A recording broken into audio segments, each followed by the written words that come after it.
하나님 말씀 보겠습니다. 구약 성경 출애굽기 28장입니다.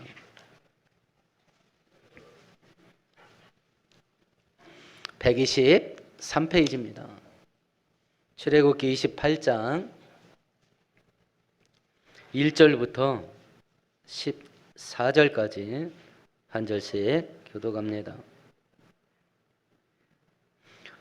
너는 이스라엘 자손 중 내 형 아론과 그의 아들들 곧 아론과 아론의 아들들 나답과 아비후와 엘르아살과 이다말을 그와 함께 내게로 나오게 하여 나를 섬기는 제사장 직분을 행하게 하되,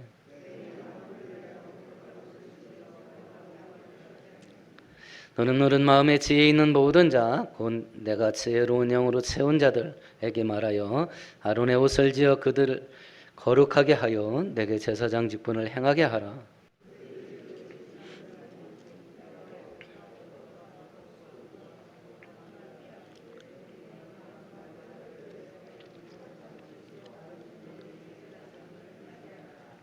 그들이 쓸 것은 금실과 청색, 자색, 홍색 실과 가늘게 꼰 배실이니라.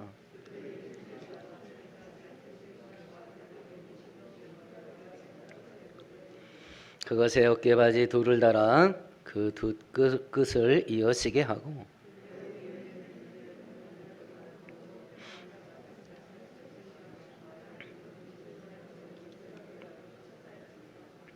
호마노 두 개를 가져다가 그 위에 이스라엘 아들들의 이름을 새기되,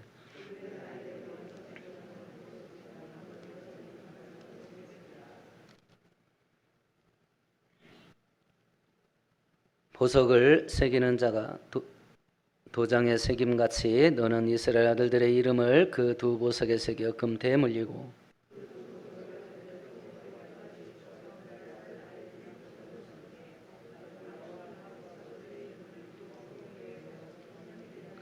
너는 금으로 태를 만들고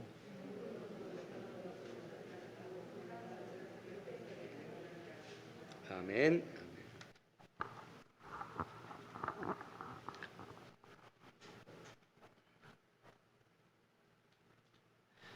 오늘 읽은 본문은 두 가지를 하라고 하나님께서 명령하셔요.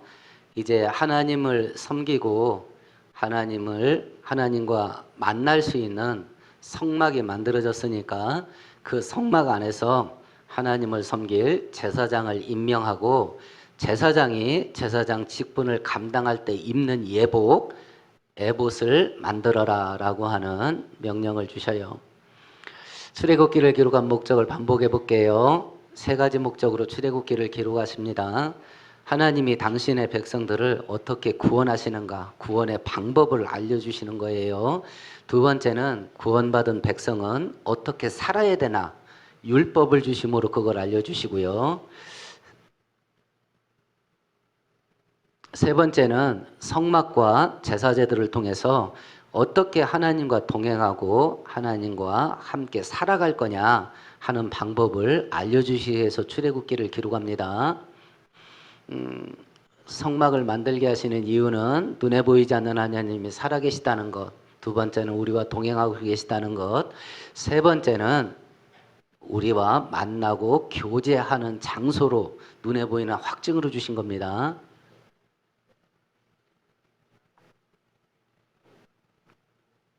저게 좀 높아야 될 것 같은데 노트북이.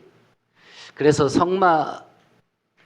성막은 예수님께서 당신이 성막이라고 말씀하셨는데, 우리 함께 요건 같이 읽어봅니다. 말씀이 육신이 되어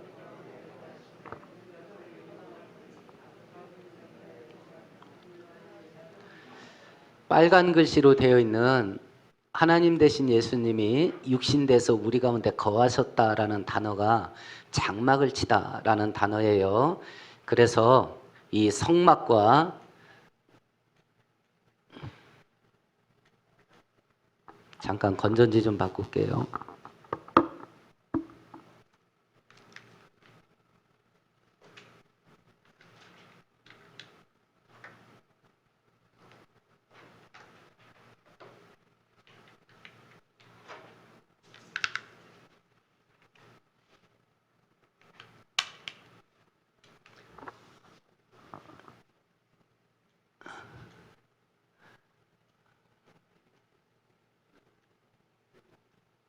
성막 도구와 여러 가지 제사 종류는 예수님의 성품과 예수님이 어떤 일을 하실 거냐라고 하는 걸 우리에게 상징적으로 교훈하시는 건데요. 성막은 하나님께 나가는 과정을 우리에게 말씀해 주셔요. 출입문으로 들어가는데 유일한 문은 문 대신 예수님을 상징하는 것입니다. 그래서 예수님을 통해서만 우리는 하나님께 나가요. 그 다음에 번제단을 통과를 하죠. 번제단에서 속죄제사를 드림으로 죄 용서함을 받습니다. 그래서 이 번제단은 십자가를 상징하고요. 물두멍은 물을 담아놓은 큰 놋대야입니다. 거기서 손과 발을 씻어 정결하게 합니다. 이건 신약시대 회개를 상징하는 것이고요. 아이고, 왜 이러냐. 그 다음에 이제 성소로 들어가면 금 등대 빛 대신 예수님에게 빛으로 인도함을 받습니다. 그리고 떡상에서 생명의 양식 대신 예수님을 우리가 먹음으로 영이 강해지고 성장합니다. 분향단을 통과합니다. 기도의 무릎으로 하나님께 나갑니다. 그래 이 과정을 통해서 지성소에 계신 이제 하나님과 이제 만나게 되는 이 일련의 과정들을 성도들은 매일 반복하면서 하나님과 함께 사는 겁니다. 우리가 저번 주에 달았을 때 그림을 보지 못했는데요. 놋재단을 달았었죠. 빨간 테두리 안에 있는 것이고요. 요것만 확대를 하면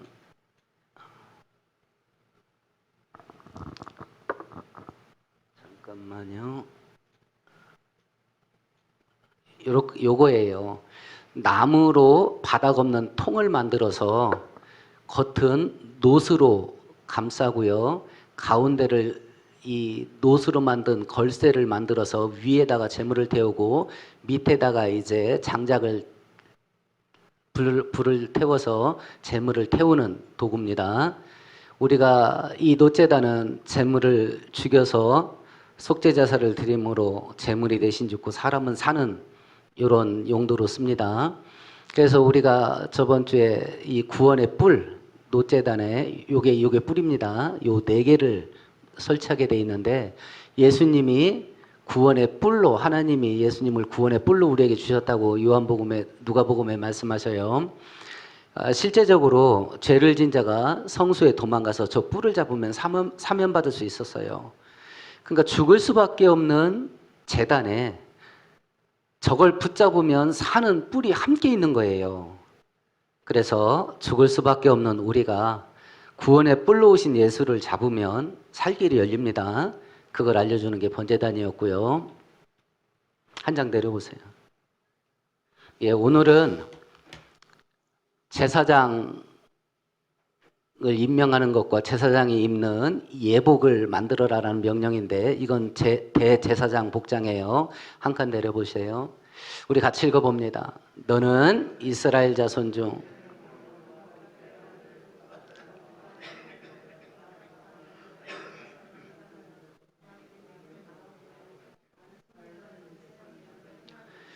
자 보셔요. 제사장을 임명하는데 누구 가운데 하냐면 이스라엘 사람 가운데서 뽑아요. 그러면 이스라엘 사람들이 누구예요? 세상의 모든 민족 가운데 유일하게 선택받은 사람들이에요. 그러니까 이스라엘 백성들 자체가 선택받은 사람들이에요. 그래서 선민이에요. 이스라엘 백성들만 울타리 안에 들어가는 것만 해도 큰 축복이에요. 그래서 하나님의 이 땅에서 우리에게 주신 최고의 축복은 선택이에요. 돈이 아니에요. 성공과 출세가 아닙니다. 편하고 재미있게 살게 해주는 게 아니에요. 이 땅에서 하나님이 우리에게 주시는 최고의 축복은 하나님의 백성으로 선택해 주는 거예요. 선택이에요. 이게 1차 선택이에요. 이것만 해도 특권이에요. 근데 이 중에서 특별히 제사장을 뽑으래요. 그러니까 최고의 특권이죠. 제사장이 되는 것은. 다음 장 넘겨보십시다. 그러면 이 시대의 제사장은 누구냐? 같이 읽어봅니다. 그러나 너희는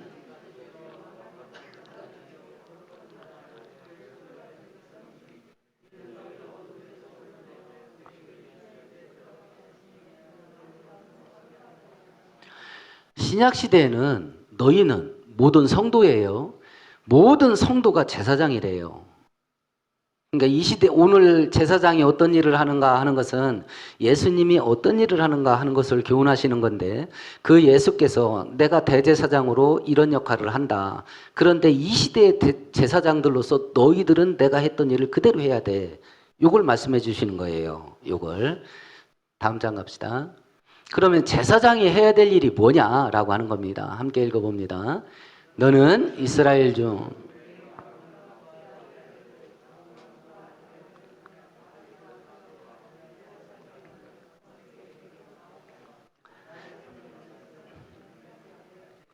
첫 번째 제사장이 해야 될 일은 뭐냐면 하나님을 섬기는 일을 하는 거. 이게 제사장의 역할이에요. 더 정확하게 말하면 하나님만 섬기는 겁니다. 하나님만 섬기는 거. 현대인들이 신처럼 섬기는 게 세 가지가 있어요. 늘 기억하셔요. 그리고 이것을 내가 무엇을 위해서 사는가 하는 거하고 늘 생각하셔야 돼요. 1번이 돈이에요. 2번이 세상에서 성공하고 출세하는 거예요. 지금 정치인들 하는 거 보면 환장한 것 같잖아요. 그러니까 성공하고 출세하고 권력 잡는 게 신이 돼서 그래요. 세 번째는 편하고 재미있고 즐기면서 사는 거예요. 이 세 가지가 신이 됐습니다. 그럼 하나님만 섬기고 살아야 된다. 제사장의 역할은. 그럼 이걸 포기하고 다 없애버리고 사는 거냐? 아닙니다. 돈이나 성공과 출세, 편하고 재미있고 즐기게 사는 거 성도도 형편되면 하세요. 그리고 저는 모든 성도가 그렇게 살게 해달라고 기도합니다. 새벽마다 기도해요. 근데 이건 우리가 섬겨야 될 신이 아니에요. 우리가 사랑해야 될 사랑의 대상이 아니에요. 이건 여러분 부엌을 사랑하셔요? 부엌을 사랑하시냐고요? 그건 요리를 하는 도구예요. 똑같습니다. 돈이나 성공이나 출세나 그것으로 인해서 누릴 수 있는 편하고 즐기면서 살 수 있는 것은 우리가 이 땅에서 살아가는 데 있으면 유익한 도구예요, 도구. 사랑의 대상이 아니에요. 섬김의 대상이 아닙니다. 근데 마귀는 이걸 사랑하게 만들죠. 이걸 섬기게 만듭니다. 그런데 제사장은 어떻게 해야 되냐? 하나님만 섬기는 게 제사장의 역할이에요. 한 페이지 내려가 보십시다. 그래서 예수님께서도 하나님과 재물을 겸하여 섬길 수 없다. 하나님과 동등한 자리에 놓고 뭔가를 섬기면 그건 우상숭배다. 우상숭배. 그래서 내가 지금 하나님보다 돈을 더 좋아하고 사랑하고 있지 않나. 양팔저울을 늘 비교를 하는 겁니다. 한쪽에다 하나님 올려놓고 한쪽에다 돈을 올려놔 보는 거예요. 내가 인생 속에서 어떤 걸 더 중요하게 여기고 사는지. 한쪽에다가 하나님을 올려놓고 한쪽에다가 성공하고 출세하는 걸 올려놔 보는 거예요. 내가 무엇을 더 중요하게 여기고 사는지. 돈이나 성공이나 편하고 재밌게 사는 것은 우리가 살아가기 위해서 필요하고 유익한 도구예요. 있으면 좋고 없으면 그만입니다. 없으면 그만이에요. 그래서 제사장이 해야 될 첫 번째 일은 하나님만 섬기는 거예요. 제사장의 두 번째 일입니다. 다음 장 보십시다. 함께 읽어봅니다. 그리하여야 너희가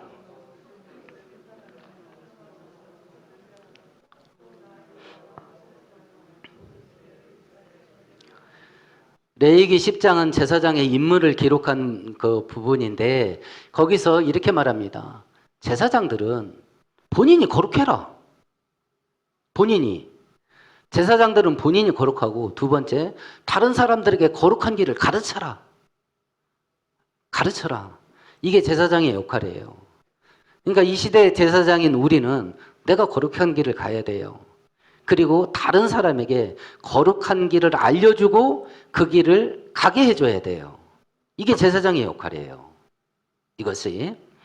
다음 장 보십시다. 그래서 이제 우리가 앞에서 금등대를 살펴봤는데 금등대도 거룩함과 의로움, 빛을 비추는 역할이지요. 우리가 성막의 울타리를 살펴봤습니다. 사막의 거센 바람과 모래바람을 막아내는 그 울타리 역할을 어떤 재료로 만드냐면 세마포로 만들어요. 최고급 천으로. 외부에서 보았을 때는 울타리만 보입니다. 근데 세마포가 상징하는 게 거룩함이거든요.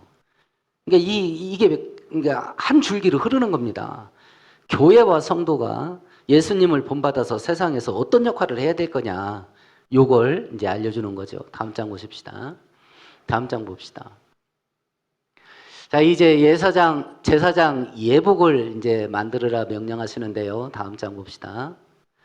제사장 예복은 세 부분으로 나누어집니다. 하얀색 세마포, 이건 속옷입니다. 이건 아론의 그 후손들은 누구나 다 입습니다. 제사장들은 누구나 다 입어요. 여기까지는. 근데 이 옆에 있는 건 대제사장만 입습니다. 대제사장. 속에 있는 하얀 세마포 명칭을 성경은 속옷이라고 기록되어 있습니다. 이 팬티가 아닙니다. 속옷이라고 했을 때 요게 속옷이에요. 요게 하얀 세마포.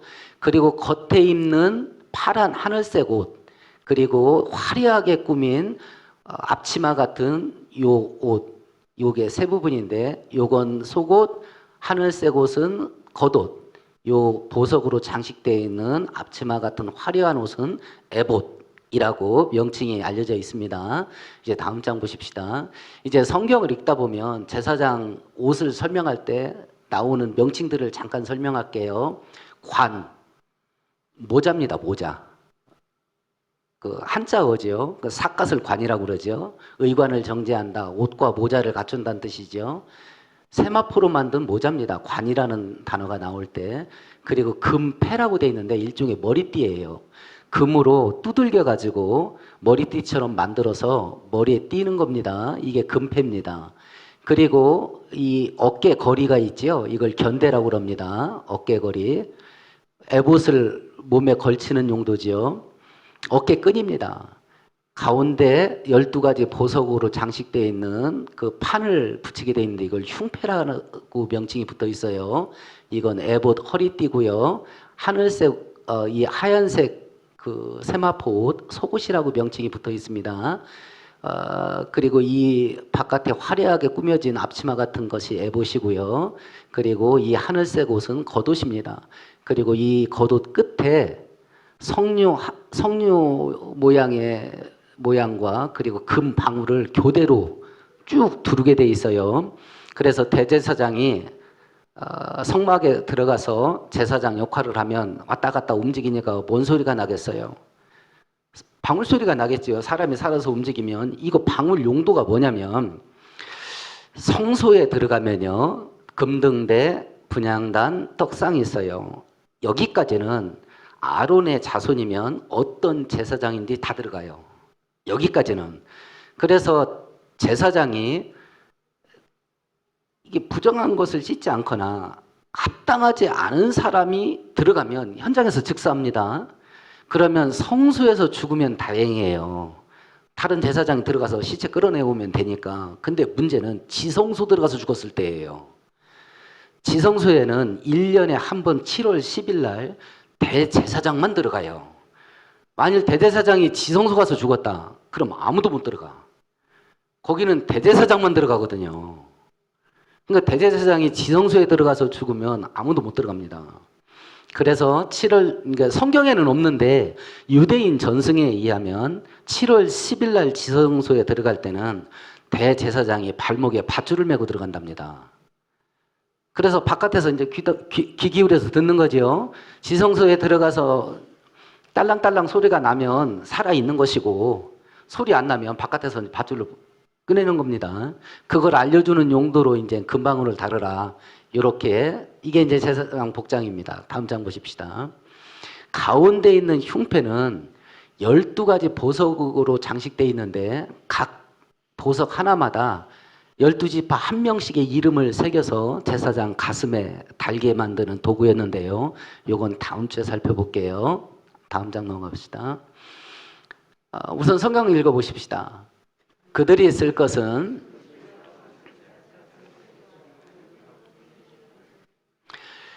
화려하게 장식되는 그 앞치마 같은 그 옷이 에봇이라고 말씀드렸죠. 그거 만드는 재료예요. 5가지가 여기에 사용되는데요. 금색실, 청색실, 자색실, 홍색실, 흰색실입니다. 각각의 색깔은 의미하는 뜻이 있습니다. 금색은 변함이 없는 금, 영원한 하나님이란 뜻이고요. 청색은 하늘색, 하나님이신 예수님이란 뜻이고요. 자색은 왕의 색깔입니다. 그래서 왕이신 예수님을 뜻합니다. 홍색은 십자가에서 고난받는 예수님을 뜻하고요. 흰색은 죄 없는 거룩하신 예수님을 상징하는 것이 이 에봇의 재료를 통해서 예수님의 속성이 어떤 거냐를 설명해주고 있는 것이 이런 뜻입니다. 암기할 건 없고요. 그냥 이렇다라는 것만 이해하시면 됩니다. 다음 장 보십시다. 오늘은 특별한 도구를 제사장 복장 가운데 특별한 도구를 또 설명을 하셨어요. 일단 성경 읽어봅니다. 호마노 2개를 가져다가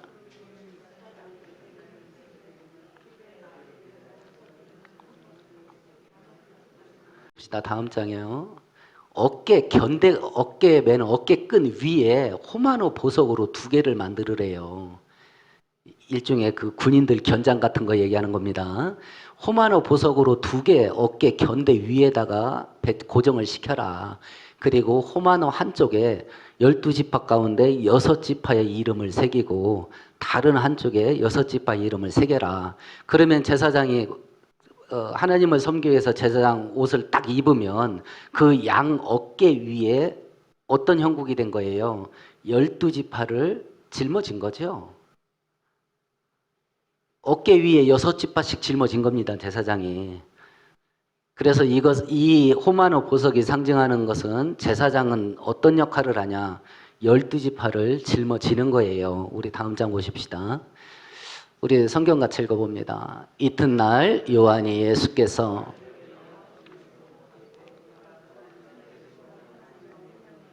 수고하고 무거운 짐자들아 다 내게로 오라. 예수님이 우리의 짐을 짊어주는 대제사장이신데 그러면 어떤 짐을 지냐? 크게 2가지예요. 첫 번째는 죄의 짐입니다. 가장 큰 짐이죠. 죄의 저주와 심판을 받아서 멸망할 수밖에 없게 만드는 죄. 하나님과의 관계를 단절시켜서 하나님의 은혜와 축복을 받지 못하게 만드는 죄. 그 죄짐을 예수님이 짊어지는 겁니다. 죄짐을. 네 죄 네가 책임져. 이게 세상 법이죠. 하나님의 법은 네 죄 나한테 넘겨. 이게 하나님의 법이에요. 그래서 첫 번째 짊어지는 짐이 죄의 짐이고요. 2번째 짊어지는 짐이 뭐냐면 성도가 됐든지 불신자가 됐든지 아담의 타락으로 하나님의 심판 가운데 떨어진 세상에서 살게 되면 고달프게 삽니다. 고달프게 삽니다. 홍수가 나서 막 다 쓸려져 내려갔어요. 그러면 정부 구호품이 공급되지요. 그 중에 반드시 포함되는 게 있습니다. 뭐겠어요? 물 난리 났는데 뭐가 가요? 생수가 가잖아요. 그 희한하죠? 물 난리가 났는데 왜 물을 보내죠? 홍수가 나면 세상이 다 흙탕물이에요. 지금 이 땅은 죄와 죄의 심판의 홍수가 났어요. 그 안에서 성도도 사는 겁니다. 그럼 우리도 흙탕물 피해 입고 사는 거예요. 그러니까 성도도 이 땅에서 살다 보면 고달픈 인생살이 짊어지고 사는 겁니다. 그 인생의 풍랑이죠. 불교에서 말하는 108번뇌가 여기에 해당될지도 모르겠습니다.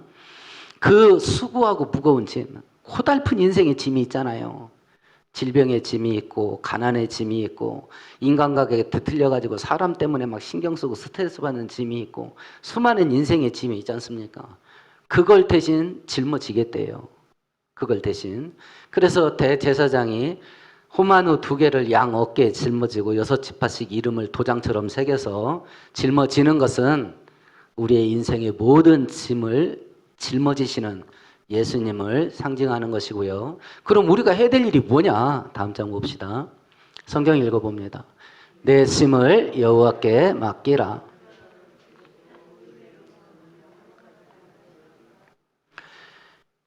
우리의 짐을 짊어지시는 게 하나님 대신 예수님이시니까 짐을 넘겨라. 우리가 버스를 타면 만일 자리가 비어 있다면 나도 앉을 것이고 내가 무거운 짐을 갖고 있다면 짐도 내려놓을 겁니다. 만일 누군가가 버스에 타고서 자리에 앉아가지고 짐을 머리에 이고 있다고 생각을 해보십시다. 누군가가 아니 그거 땅에 내려놓으라고 무겁게 왜 그걸 짊어지고 머리에 이고 있냐고 그랬을 때 이 사람이 아 나는 차비를 냈는데 내 몸값만 냈다. 이 짐값은 안 냈다 이거. 그리고 짊어지고 다닌다면 얼마나 어리석어요. 지금 그걸 성경이 얘기하는 겁니다. 너희들의 인생은 내가 책임진다. 그러니까 짐을 내려놔라 짐을 내려놔. 근데 이거 우리가 짊어지고 다니거든요. 근데 대제사장 되신 예수님이 하는 일 중에 하나가 뭐냐면 우리의 짐을 짊어지는 거거든요. 우리의 짐을. 그러니까 우리가 해야 될 일이 뭐냐? 그걸 내 짐을 남기는 거예요. 근데 우리는 내 거에 굉장히 민감하지요. 내 건 죽어도 못 주는 거예요. 그러니까 고민거리도 내 거라. 내 인생의 짐덩어리도 내 거예요. 그러니까 내가 짊어지고 산다고. 근데 이 제사장 복장을 통해서 우리에게 가르치시는 교훈은 뭐냐면 그거 내가 짊어질게. 그러니까 너는 나한테 넘겨라. 이 맡기라는 원문의 뜻이 뭐냐면 집어 던지다예요. 집어 던지다. 돌 던지는 거 생각해 보세요. 돌 던지는 거. 그냥 집어 던지는 거예요. 그리고 나는 잊어버리는 겁니다. 나는 잊는 거예요. 이것이 제사장이 양 어깨에 부착하게 된 코마노 2개, 12지파의 이름이 새겨진 그것이 갖는 의미입니다. 다음 장 보십시다. 그러면 제사장의 삶을 살아가는 교회와 성도들에게 주신 약속들이 있어요. 이건 예수님이 친히 우리를 위해서 해준 겁니다. 근데 앞에서 우리가 베드로전서 읽어본 것 같이 우리는 이 시대에 하나님께 택함 받은 왕 같은 제사장이에요. 그러면 우리가 이 시대에 살아가면서 어떻게 해야 되냐? 예수님이 제사장으로서 본을 보여준 그 길을 이 시대 교회와 성도들이 그 길을 가는 거예요. 그러면 그 길을 가는 교회와 성도들에게 제사장의 길을 가는 교회와 성도들에게 하나님이 주시는 약속이 뭐냐? 한 장 넘어봅시다. 같이 읽어봅니다. 내 영 아론을 위하여 영화롭게 하고 아름답게 하신대요. 이건 이제 두 가지로 나눠볼 수 있겠죠. 한 장 넘어가 보십시다. 첫 번째는 이 땅에서도 이걸 맛보게 할 수 있어요. 영화롭게 하시는 것을 같이 읽어봅시다. 또 재산과 소유를 받아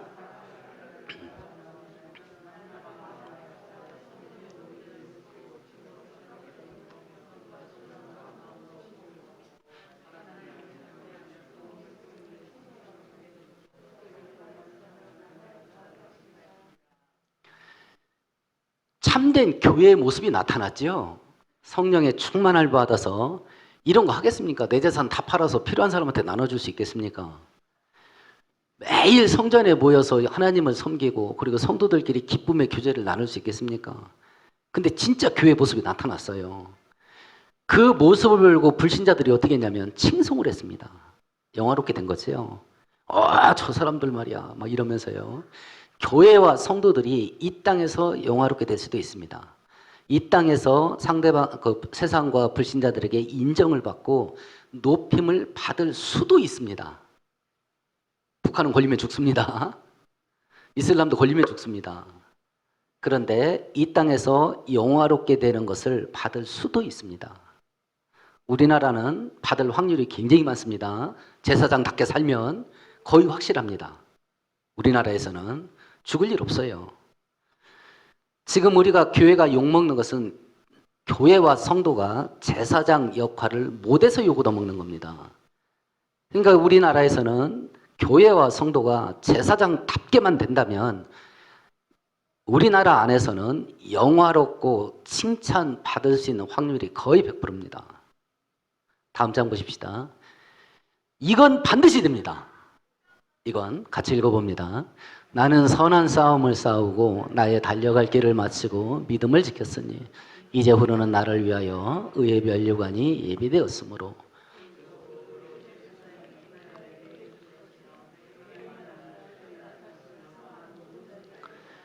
바울 사도가 마지막으로 디모데 후서를 쓰고 순교당합니다.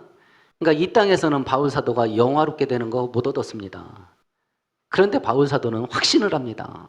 내가 이 땅 떠나면 하나님이 면류관을 예비하고 있다. 면류관을. 천국에서는 다 받습니다. 근데 차등은 있습니다. 똑같은 거 안 받습니다. 바울 사도가 받은 영화로움과 제가 받을 게 똑같다면 누가 순교하겠습니까? 천국의 상급은 차등 지급입니다. 아니, 천국에서도 불평등이 있단 말이야. 그게 공평한 거죠. 행한 대로 받는 거니까. 그리고 천국에 들어갈 자격이 없는데 예수 믿었다고 불러 들어갔으니까 그건 말로 다 할 수 없는 은혜인 거고요. 그죠? 다음 장 보십시다. 두 번째 상급입니다. 같이 읽어봅니다. 여호와께서 또 아론에게 이르시되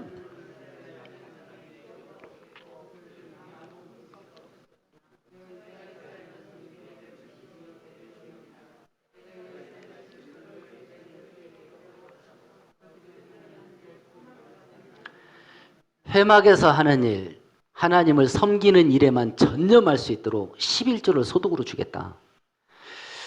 자, 보세요. 다른 12지파는 하나님께 10개를 받아서 하나를 11조로 드려요. 그리고 자기가 9개를 씁니다. 12지파가 하나님께 바친 11조를 다 모으면 몇 개예요? 12개죠.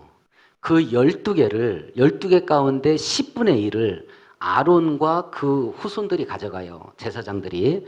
그리고 나머지 11개를 레위인들이 나눠 가집니다. 그러면 하나님께서 하나님만 섬기게 선택한 제사장 집단을 일반 백성들보다 사는 형편을 어떻게 만들어준 거예요? 조금 높게 만들어준 거예요. 재정적으로도 부주가 없게. 이유가 뭐냐? 하나님만 섬기는데 전념하는 것에 대한 보답이에요. 그러면 이게 지금 제 사례비 올려달라고 얘기하는 게 아닙니다. 신약 시대에는 모든 성도가 하나님을 섬기는 제사장이잖아요. 그러니까 우리가 이제 다음 장 보십시다. 같이 읽어봅니다. 그러므로 염려하여 이르기를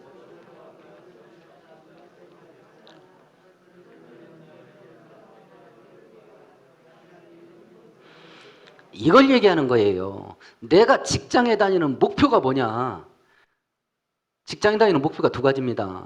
모든 사람들이. 첫 번째는 진급을 해서 일종의 출세죠. 사람들한테 인정받고 존경받는. 두 번째는 월급을 많이 받아서 경제적으로 넉넉하게 사는 거. 이게 직장 다니는 목표예요. 그러면 제사장들은 제사장 역할을 하고 하나님만 섬긴다면 직장 때려쳐야 되냐? 아닙니다. 똑같은 직장을 다니는데 제사장 역할을 한다는 것은 내가 이 회사 다니면서 어떻게 해야 제사장 역할을 하면서 이 회사를 다닐 거냐, 이걸 고민하라는 거예요. 이게 성도의 인생의 목표가 되어야 됩니다. 직장 다니는 목표여야 돼요. 그리고서 진급하는 것과 월급 올라가는 것은 하나님께 맡기는 겁니다. 성도는 이렇게 해야 된다는 거예요. 만일 그렇게 하면 먹을 거 마실 거 입을 거 내가 더 준다. 제사장 역할을 하면서 살기에 필요한 은혜들은 내가 채워준다. 이게 약속된 거예요. 이게 사업하는 사람이, 사업가가 제사장의 역할 하나님만 섬겨야 된다 해서 사업을 때려치냐? 아닙니다. 그 사업 똑같이 하는 거예요. 그 사업 똑같이 하되 사업하는 목표가 사업을 확장하고 매출을 올려서 돈 많이 벌고 성공하는 거, 이게 아니라 내가 이 사업을 하면서 어떻게 해야 제사장 역할을 하면서 이 사업을 할 거냐, 이게 인생의 목표가 되는 거예요. 그리고 사업이 확장되는 것과 매출이 올라가는 건 하나님께 맡기는 겁니다. 생각해 보세요. 직장 생활하는데 제사장처럼 해요. 직장 생활을 거룩하게 하는 사람 봤어요? 직장에서 당신은 우리 회사에서 이 일을 맡아주시오 하고 직장이 어떤 업무를 줬어요. 그걸 종교의식 거행하듯이 그 일을 감당하는 사람 직장에서 봤습니까? 성도는 그걸 하래요. 성도는 그걸 하랍니다. 사업을 하는데 종교의식을 하듯이 사업하는 사람 봤습니까? 근데 성도는 그거 하랍니다. 제사장 직분을 전심으로 감당하는 자들에게 주는 두 번째 약속은 뭐냐면, 이 모든 것, 요거 우리가 목숨 거는 거, 먹는 거, 마시는 거, 입는 거, 먹고 사는 거, 이걸 책임지겠답니다. 이것을. 다음 장 넘어가 보십시다. 제사장 예복을 통해서 우리에게 주시는 그 교훈이 있어요. 다음 장입니다. 첫 번째는 제사장 임명인데 이건 특권입니다. 두 번째, 다음 장입니다. 제사장의 역할은 하나님만 섬깁니다. 다른 사람들에게 거룩한 걸 가르치는 겁니다. 다음 장입니다. 이걸 통해 주시는 예수님의 역할이 있습니다. 우리의 인생을 짊어지십니다. 그래서 우리가 할 일은 맡겨야 됩니다. 다음 장 봅시다.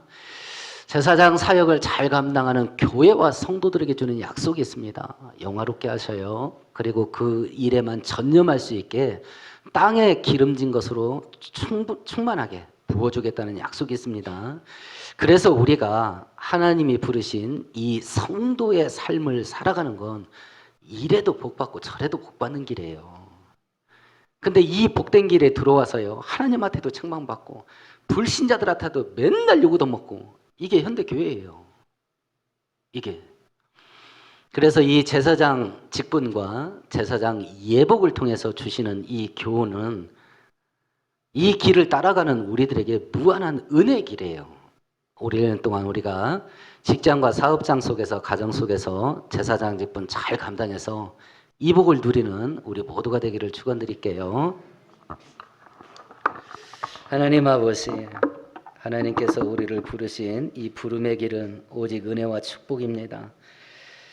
성경대로 살아가는데 많은 불편함이 있겠고 또 고달픈 일들이 있겠지만 이것이 우리 인생을 무한하게 복되게 만든다는 것을 깨닫게 하셔서 성경대로 살아가는 이 삶이 우리에게 즐거움과 기쁨이 되게 하옵소서. 예수님 이름으로 기도합니다. 아멘.